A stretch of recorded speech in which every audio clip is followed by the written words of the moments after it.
What is going on, everybody? Ricky here once again, and we're gonna go and do a breakdown on that. No, we're not gonna do any breakdowns or anything like that. I'm very sorry, but we have some Modern Warfare 3.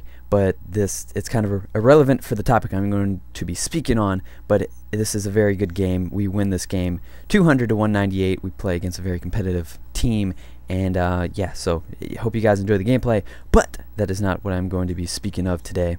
Main topic for this is depression, and if you guys don't like really serious videos or commentaries or whatever, I'm very sorry, but as I made a video, my last video was about Hutch returning, and of course he did, I think 2 days ago, he made a video, an initial video, about why he was gone and what happened with his life and where he's been for 6 months and all that.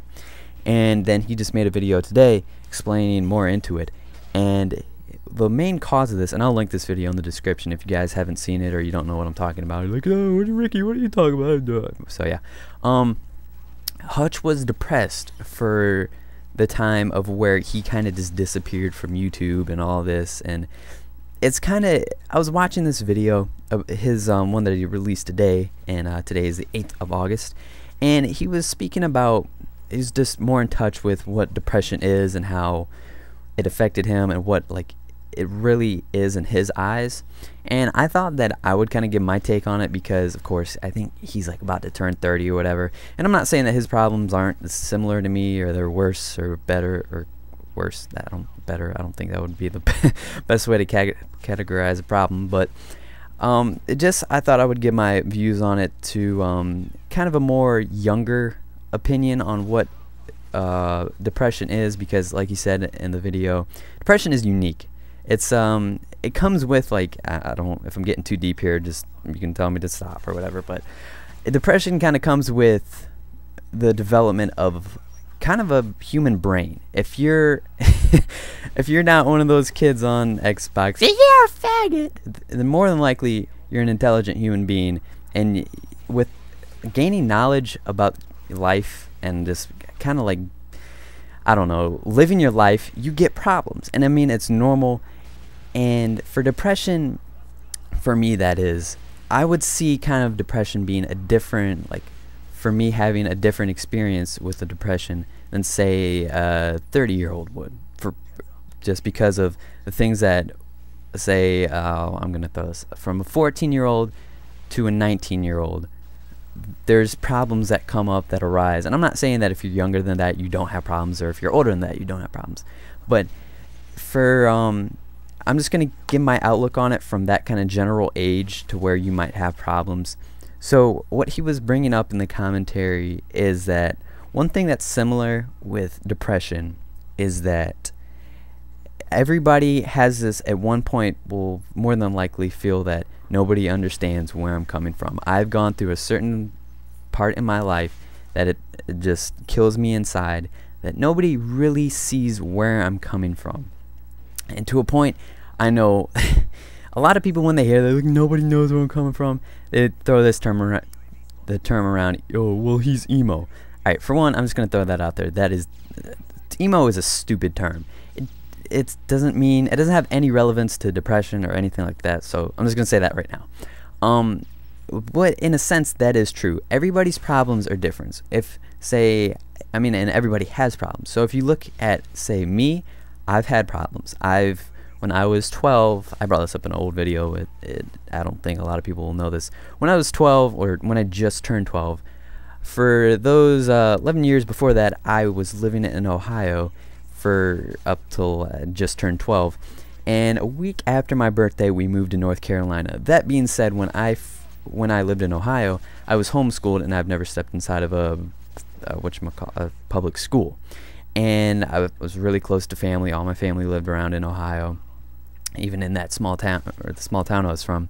And so we moved, and I was forced to go into a public school system. It was North Carolina to Ohio. It was a completely different, it's like a different world, and it was really rough on me. And I kind of hid it from my parents in a way, from how I actually was sad, because I mean, you guys can tell from my videos and how I portray myself that I'm not really that type of guy that's like, oh, well, yeah, I just killed that guy, and yeah, like, I like to think I have an energetic personality, and I like talking with people and being social. And I was hiding that from them. Like at school, I was trying to make friends because I kind of had this outlook like, oh, if I don't make friends, then what am I going to do? What am I going to have? I already lost everything. What's the point? So I was at this point where I was like, nobody knows what I'm going through. Like, man, I'm moving. I'm probably not going to see my friends a lot more and all this.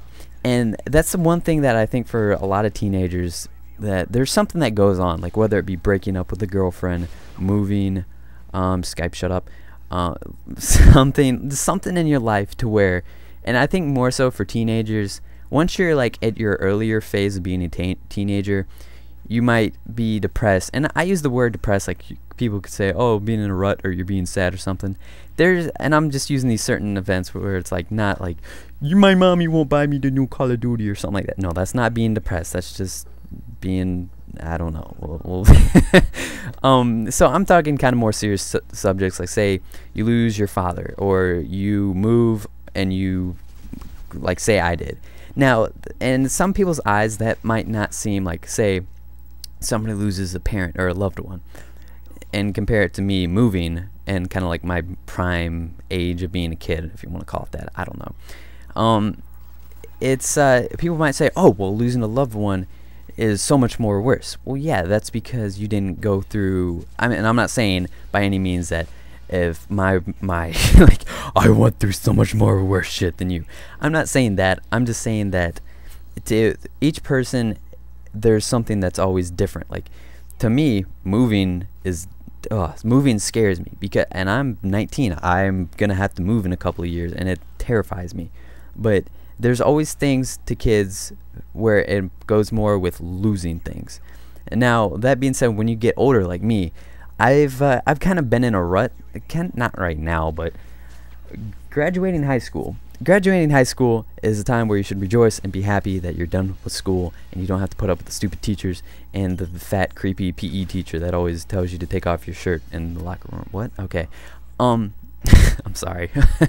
So most people think of, oh, well, that's good, you're graduating high school. And yeah, for me, it's weird, because I've been in this point to where I'm realizing stuff. That's where depression for most people kind of kick in, is a realization of something. Because like when I was watching this video, Hutch was at a point where he was realizing, like, damn, I'm not happy. And I feel really bad, because I've hit that point before. Like, not really so much with graduating, because I know it doesn't really seem like that bad, but it's kind of me just realizing, like, from what I've come from, like, I was just this little tiny kid from Ohio that moved to North Carolina that had no clue what was going on with the world and all that. And I've hit that point where he's been at, because when I moved, it really did. There was just this point where, I think it was like a week after I moved in, and we were living in an apartment. And back in Ohio, I lived in a big house. I had family all around me and all that. And here's me. My mom had a job. My dad had a job.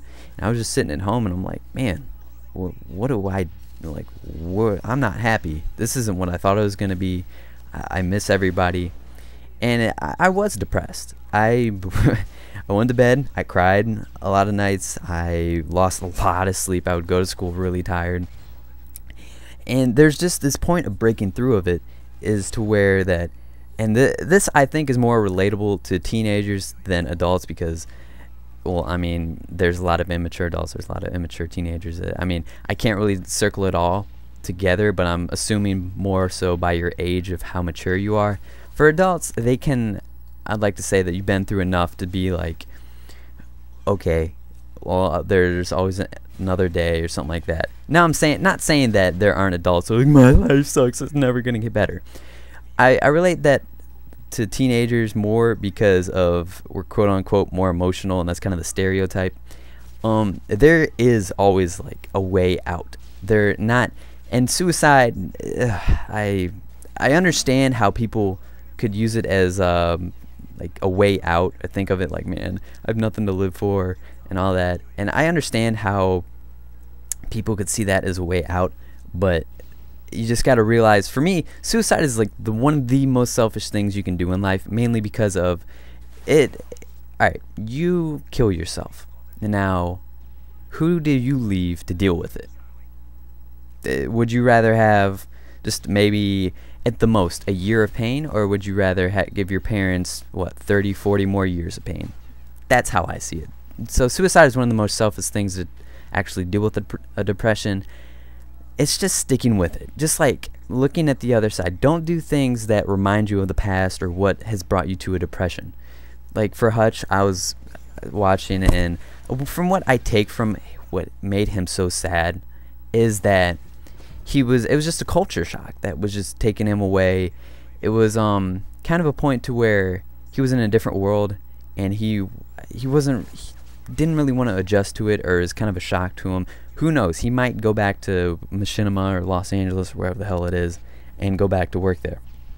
But there's always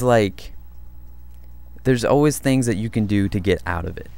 And I say this more so, like, I'm trying to bring this point up more for a teenager, because we don't always want to think that. But trust me, just think of it this way, and I know I'm rambling here, and I'm really sorry if I'm making you guys snore, but there's always going to be a way out. There's always, this is the most generic phrase of people that come and try to help you. You'll always be okay, man. No, trust me, just think about it. Think about yourself in a year. Will you remember what you're going through right now? And will you look at it like, man, you're missing out on a lot of good parts of your life that you could be having right now. So, just a rambling commentary. I'm sorry if this guy's bored you. If you guys have any any good things to put to this conversation, please leave in a comment, and a rate would greatly be appreciated. And yeah, I'll see you guys later. Peace.